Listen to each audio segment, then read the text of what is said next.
thank you everybody for coming today. I see that a lot of my friends are here today. Chairman Patrick Hart of the Democratic NPL is here today. My campaign treasurer Deb Guy-Igo is here today.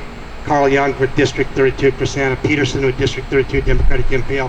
Jenna Horn from, I don't even know which district you live in now, 14, there you go. Right, my wife's here, Cheryl, and thank you for getting Officer Catherine.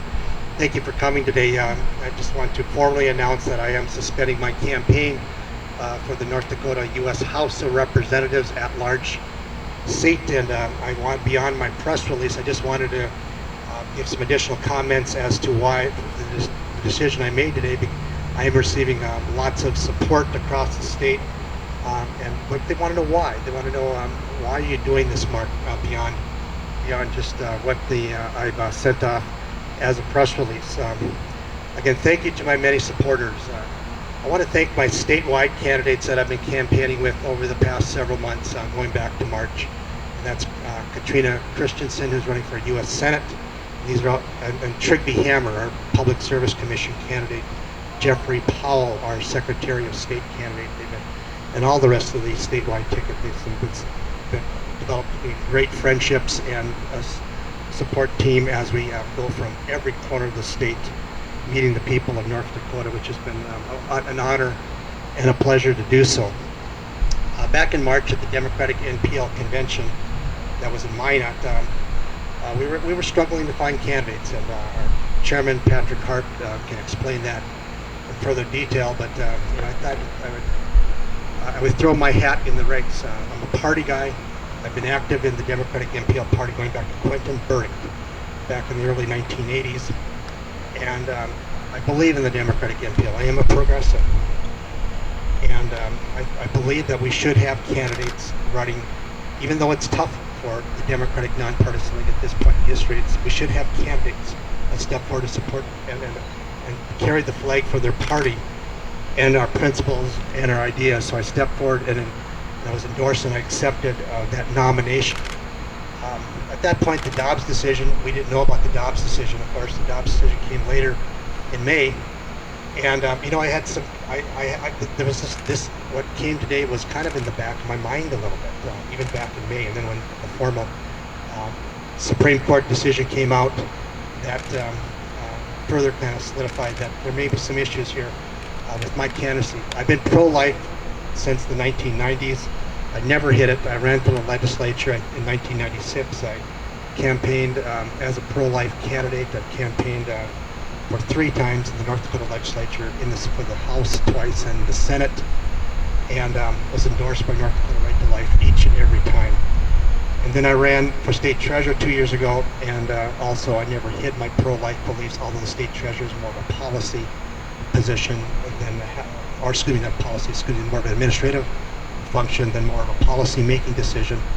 But I never hid that belief. So people know right up front that what my candidacy is about. It's about transparency. I don't hide things and that sort of thing. I have a great friend in the Democratic NPL party, and he's Mr. Patrick Hart. He's our chair of our party, and we've been working to try to build this party for a number of years now, to try to get it back to where we can be competitive again. We ran together as candidates on the statewide ticket. Patrick is state auditor, myself as state treasurer. We've been active as district chairs, him at District 30 in East Bismarck, and then myself at District 32 here in South Bismarck. So we kind of been growing our teeth together, so to speak, and trying to build this party and working hard. When Carl Munn got into the race, I knew we were going to split. It was going to be split. We're splitting the ticket, splitting the votes. It'd be interesting. I thought how that was going to happen. I really felt that probably the vote split was going to go both ways. But I've been hearing some things. I'm hearing that a number of Democrats, are turning their allegiance to Kara, and so I do listen to that, and that did concern me a little bit. But we're going to keep moving forward, keep fighting forward of what we believe, progressive ideals that the Democratic NPL party stands for.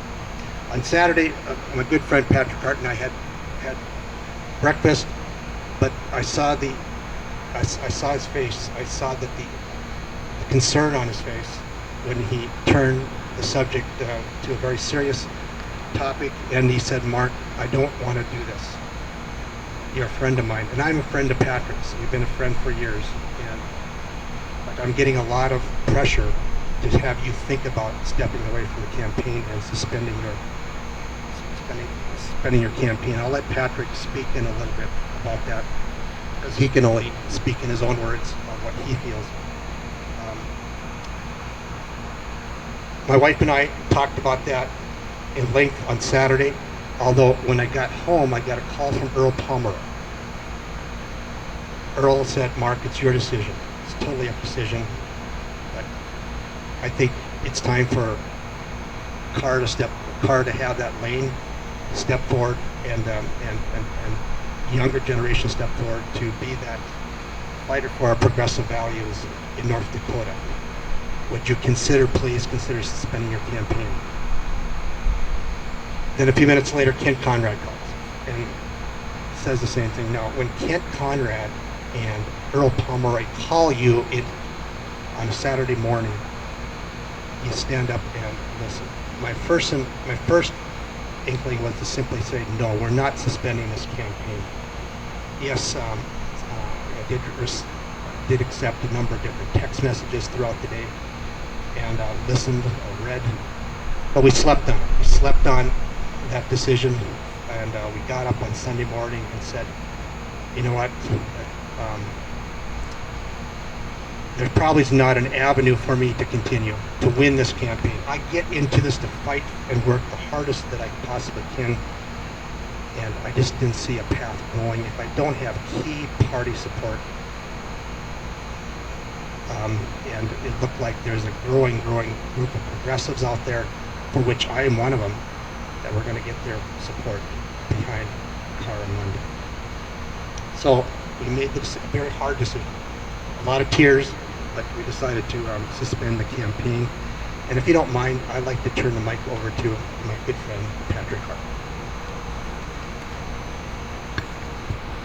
Thank you, Mark Haugen. Thank you for everyone for coming. I'm going to step up just so I don't get any feedback. Like Mark said, my name is Patrick Hart, and I currently serve as the chair of the Democratic Nonpartisan League Party.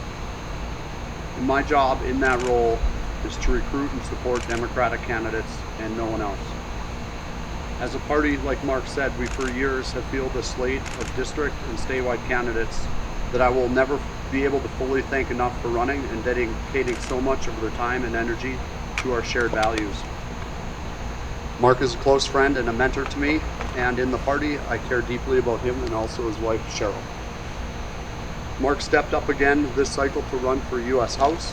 He stepped up last cycle to run for U.S. Treasurer, and we campaigned together both in the Kennedy Center making calls and out on the road. Mark has always been at local meetings, and I've enjoyed working with him for many years now. I found his leadership and involvement in the party unwavering and steadfast. I was honored to award him the Spirit of the MPL Award last year at the Burdick Dinner. Mark is beyond competent.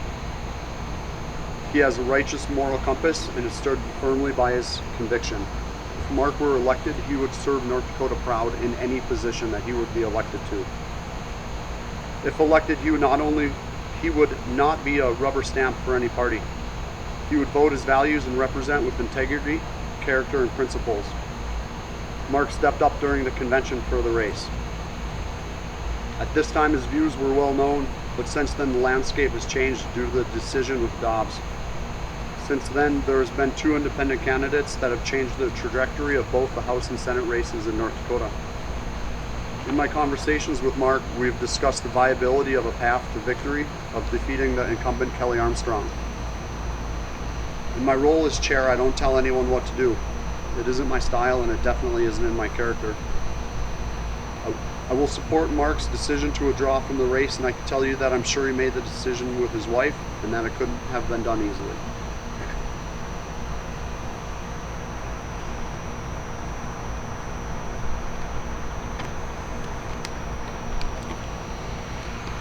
Testing. I guess I'll take any questions you have. Are you going to be supporting Cara at this point? I'm going to step away from the campaign to make any public statements other than my three other partners in this race, statewide candidates. I'm supporting Katrina Christensen for the U.S. Senate. I'm supporting Jeff Powell for Secretary of State, and I'm supporting Trygve Hammer for Public Service Commission, and all of our Democratic NPL candidates. We don't have legislative races in District 32. Other than that, I'm stepping away from public statements regarding who I'm supporting. Pat, can I ask you the same question? Do I need to use this? No, I mean, I don't need the audio. I don't know anybody else. At this time, Kara Munn has not asked for our endorsement, and I don't believe there was a mechanism to give it to her if she had asked from the party.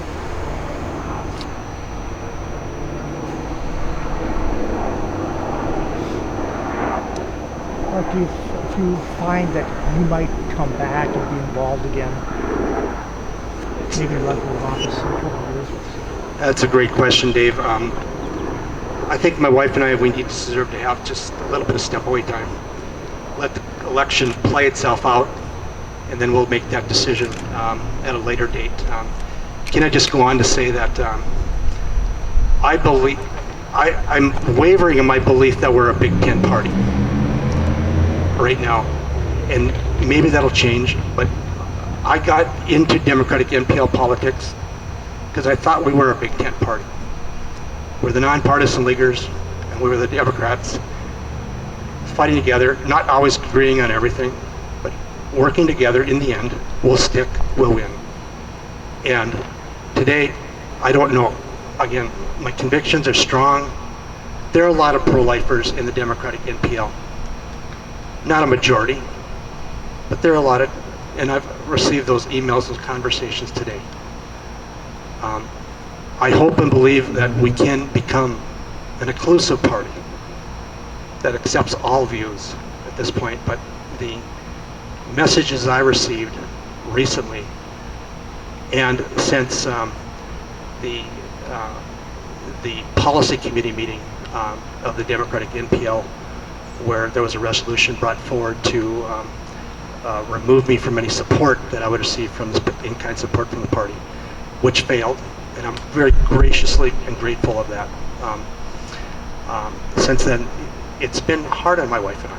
It's been difficult, but I got a thick skin. I'm in politics. But when Ken Conrad and Earl Pomeroy call you on a Saturday morning, you take note. It's not a casual phone call. So you gotta look at this seriously. So I hope you understand where I'm coming from. And I thank all my supporters. Thank you for your support, for just being there with me. You're in this campaign, and with just extreme gratitude. It's an honor and pleasure to have done this, but it's the right. What I'm doing today is the right thing to do. Mark, do you believe that this experience has permanently fractured your relationship with the party? Yeah, that's an easy question for me. No, I got too many good friends in the party, but I still need to step back and let the election play itself out.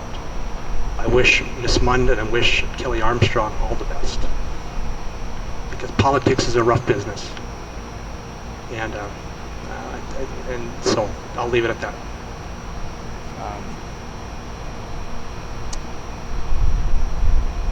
Would you care to name anybody, either of you, I suppose, would you care to name anybody that you feel pressured you to step out of this race? Not more than what I've said in today now. Okay. If this is still on, I'd like to add that throughout my race as auditor, throughout my time as vice chair and as chair, I think it's very normal to receive unsolicited advice from almost everyone that you run into. So I'm not surprised that throughout the election cycle, Mark has been receiving advice, either solicited or unsolicited. And I'm really disappointed that in the end, I think we're going to lose someone with a lot of integrity, character, and moral value. I think there'll be a hole left in the party without Mark's absence on the ballot.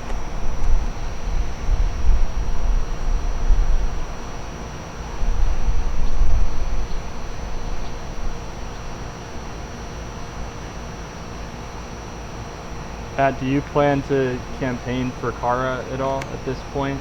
Like I said in my statement, no. In my position, I'm here to get Democrats elected. Kara has not asked for any endorsement. I haven't had any substantial conversations with her. And I believe on the ticket we have 44 district candidates, and we have a slate of statewides to get elected. So that's where my intention will be for the rest of this cycle.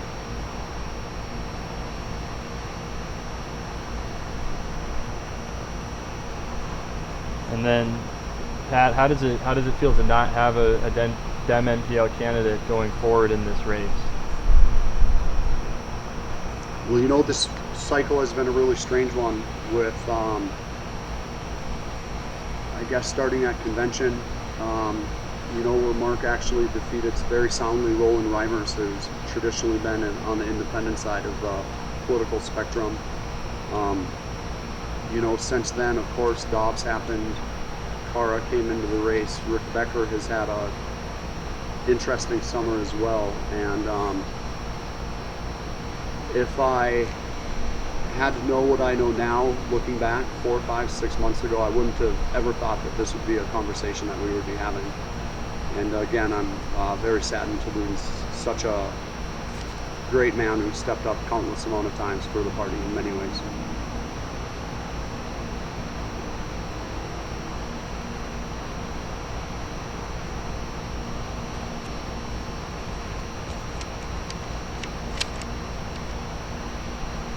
Y'all have anything else?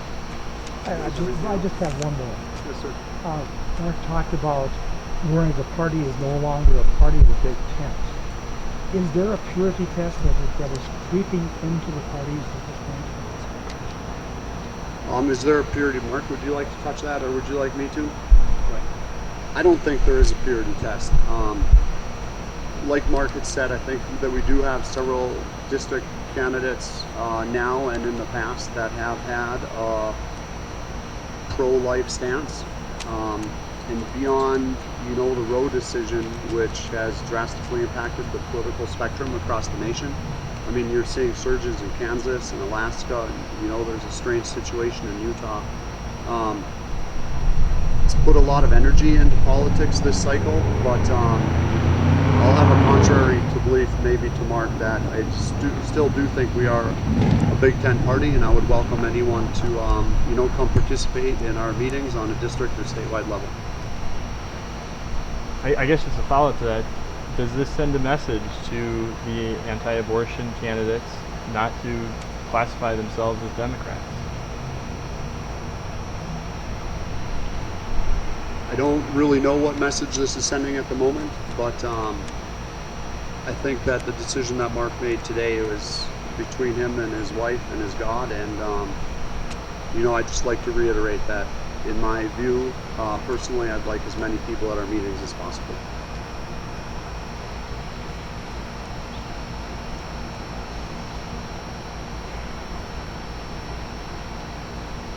I'm good. Oh, yeah.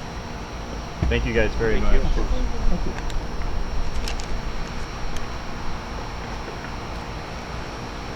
I think I might have got half that one.